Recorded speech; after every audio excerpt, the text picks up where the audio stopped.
All right, this is the copyright disclaimer. The copyright disclaimer under Section 107 of the Copyright Act of 1976. Allowance is made for fair use for purposes such as criticism, comment, news reporting, teaching, scholarship, education, and research. Fair use is a use permitted by copyright statute that might otherwise be infringing. Fair use, fair use, fair use. This is your World War III update, a rare Sunday edition. And that's due to the fact that over the last 24 hours, there's been so much news that has transpired that if I defer it till tomorrow, we're going to be up to our necks trying to decipher and disseminate everything in a reasonable period of time. So we got to do it tonight. Now, everything from geopolitics, World War III, domestically, on the weather front, power outages, the continuous unraveling of the social fabric of our civilization here in the West, etc., is all flaring up as we speak. And I just kindly ask that if you enjoy the way this information is presented, please like, comment, subscribe, blah, blah, blah.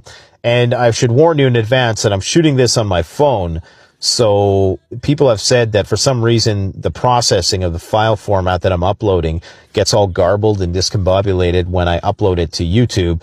And for some reason, when you're watching this on desktop or maybe even on TVs as well, it doesn't seem to be compatible with that. The audio is fine, but the video is all glitchy.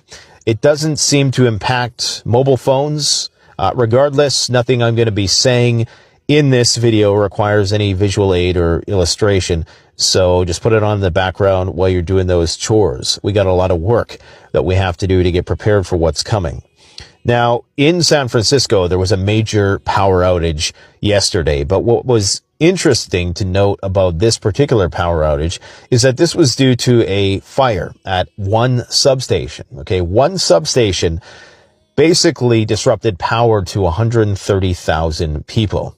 It has been hypothesized by electrical engineers who are very well respected. They've made documentaries on this before, that if you were to take out just a few of these major transformers, these major substations throughout the United States, and a few is a couple dozen, you can effectively bring down the entirety of the power grid for.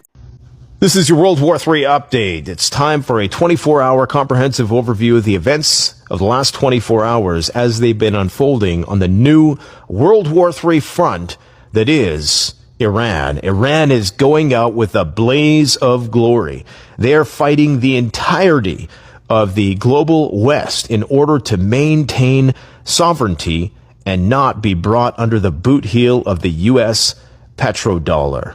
Ain't that something? 4 ships hit in the Strait of Hormuz today. Guys, I've been warning about this since January of 2024 when this wasn't on anybody's radar. I told you that if Trump assumes the POTUS, then they're going to war with Iran, that it is a done deal. Unfortunately, this message was not widely received.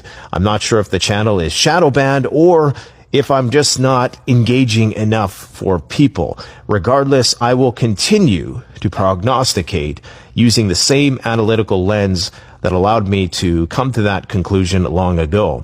And I assure you we have a lot to talk about today that you're not going to hear about anywhere else.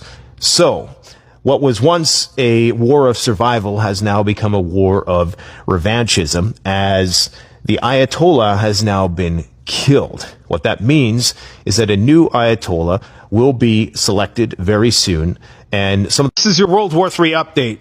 So in the next 48 hours, the last remaining nuclear treaty of consequence between the Russians and the Americans will expire. The New START Treaty, also known as the Strategic Arms Reduction Treaty, which sought to put in guardrails on nuclear proliferation, different types of deployment systems, the yields of various nuclear weapons, where they could potentially be deployed, nuclear testing even to a certain extent. Of course, Pete Hegseth and Donald Trump hinted at doing that last year. I predict that they're going to recommence full-blown nuclear weapons testing this year, as well, and perhaps more importantly, information sharing and a mutual inspection regime between countries to ensure and to de-escalate the DEFCON. We are now going to be ostensibly inching up the DEFCON ladder. That's what this means. It doesn't mean nuclear war is going to start in 48 hours. Please don't misquote me, but it means that the world is about to get a lot more dangerous. Now, some people will say that the Russians, even though the mutual inspections haven't been happening, that both sides are still de facto honoring the deal and that they likely will afterwards. And I would exercise extreme caution with that perspective because we know how jurisprudent the Russians are when it comes to these things. You might not agree with the fact that they invaded Ukraine, but typically in international affairs, they follow the book. If they have an agreement with somebody, they tend not to sidestep that specific agreement. There was no agreement that precluded them from invading Ukraine. Now, I'm not saying that justifies it. I'm just saying in the absence of a New START treaty, a written document that the Russians tend to love, then there is a very good chance that this mobilization that we're seeing in Greenland is very significant. It pertains to this, the mobilization of space-based weaponry. That's going to take off. Everything could potentially escalate strategically from this point forward. This amidst the backdrop of weakening economies around the world, austerity that is causing populations to be more divided, and the outbreak of regional hostilities in the Middle East, which is about to start. So, all that said, it would not be unexpected at this point in time if there wasn't some severe nuclear saber-rattling that happened amidst this incredibly tense geopolitical environment. This is your World War III emergency update. So it is about to go down. We're about to witness either one of the biggest multi-spectrum decapitation, blitzkrieg, get in and get out attacks ever in history, or this is going to be the beginning of a prolonged war with Iran, which will dovetail into the broader geopolitical tensions fomenting into full-blown World War III with China and Russia. This is it. It's a foregone conclusion. It is a fait accompli. Disregard all of the sanguine language of the Iranian diplomats who are saying that, oh yeah, talks are going good. Progress is being made. There is no progress being made. Okay? They have to say that, because if they don't say that, they will spook their population. It will muck up their logistics lines. It'll get people panicked. They'll be flooding into the streets, trying to escape the cities. And that's the worst thing that a military planner ever wants. This is why before the war started in Ukraine, if you recall, I did a video on it a week prior. I talked about the normalcy bias. I said, this is your World War III update. And I got some bad news. This is not going to be a popular opinion, but that's okay. I owe it to you to tell you the truth, even if it means you don't like what I have to say. Vladimir Putin and Donald Trump are lying to their populations about the severity of this war and which direction it's going in. You see, day after day, the attacks get bigger and more consequential, and this is totally misaligned with the diplomatic facade that we are witnessing, and I'm going to explain to you why. Both nations' leaders, or any leader in a war for that matter, has a vested interest in allaying the fears of their population by downplaying the risks, especially when we're talking about a peer nuclear competitor. The last thing you want is people concerned about the prospect of nuclear escalation and mucking with your logistics and protesting in the streets against the war. Because that, of course, could impact your ability to finance a war in the military-industrial complex, to administrate it, to mobilize for said war, and continuity of government. So the last thing you want is a population who is pissed off and worried about the prospect of escalation. Now, this is what I call the pacification paradox, okay? Because what happens is, even if your enemy makes an advance against you, you will downplay it because it runs the risk of doing the aforementioned, panicking your population. So you're in a situation then when the closer you get to day X, the proverbial day when there's some kind of Developing news coming out. We're hearing that the U.S. power grid is likely going to be targeted in attacks here in the United States by Iran. Now, this comes as we are hearing that 7 states now have been confirmed for being hit with cyber attacks on water supply systems. And we're hearing this is likely Iran as well. And we have now received confirmation on 2 of those states, and who they are as the FBI is trickling out information as to who it was that was hit in these attacks. Let's go and take a look at the latest headlines coming out today so that way you can see it for yourself. August 1st, 2026, as Trump weighs Iran strikes, Tehran vows to target U.S. energy assets and Israeli infrastructure. In addition to that, coming out in the last 24 hours, Iranian lawmakers are threatening the U.S. power grid if Iran is attacked. And as I mentioned, this comes as water systems in 7 states in the U.S. were hit with cyber attacks confirmed by the FBI. And Iranian hackers are suspected in these cyber attacks on U.S. water systems. Now, when this first initially came out, we had heard confirmation that Minnesota and Wisconsin were 2 of the 7 states. It has now been...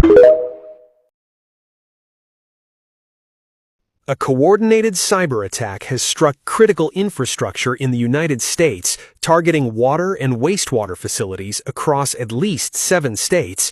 Since late July, hackers have infiltrated the digital networks of dozens of community water utilities, with Minnesota and Michigan reporting the highest number of breaches. The attackers specifically targeted internet-connected operational controllers, altering passwords and locking operators out. This forced many facilities to abruptly shut down their automated controls and revert entirely to manual operations. While the FBI has reported of localized flooding and drops in water pressure, state and federal authorities emphasize that the actual quality of the drinking water remains safe and uncompromised for the public. So who is responsible?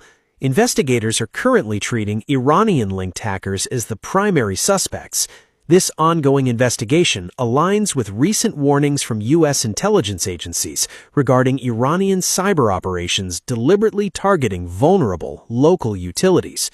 As federal agencies scramble to help operators secure their networks, this breach serves as a stark wake-up call about the fragile cybersecurity of America's local infrastructure. Utility companies in at least 7 states have reported incidents to the FBI. The FBI issuing an urgent warning to cities across the country about cyber attacks to municipal water systems. FBI put out an advisory yesterday indicating that there have been incidents reported across 7 states. We don't know exactly which 7 states. In Minnesota alone, more than 30 municipal water systems have been targeted. The cyber attack bears all the hallmarks of Iranian-backed hackers. Developing news coming out today that the FBI has confirmed that 7 U.S. states have been hit with cyber attacks on water supply systems.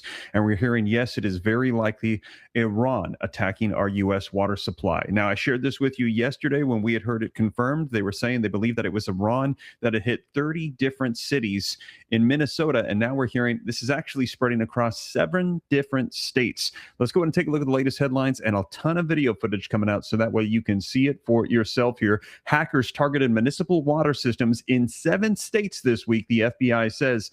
The federal warning comes after more than 30 water facilities in Minnesota were breached. And here's another one coming out from CBS News. U.S. investigating if Iran was behind the cyber attack on water systems in 7 states, including Minnesota. And we're hearing it is very likely the Cyber Avenger hacking group from the IRGC. They're saying this has all the telltale signs of what we've seen before in the past. So they are saying right now, U.S. states water supply systems are to be on high alert. In fact, they're saying in one city, they actually lost access to their water supply for 2 hours. They were absolutely locked out. They had to get their way back in and manually now operating their systems to get water to people's homes.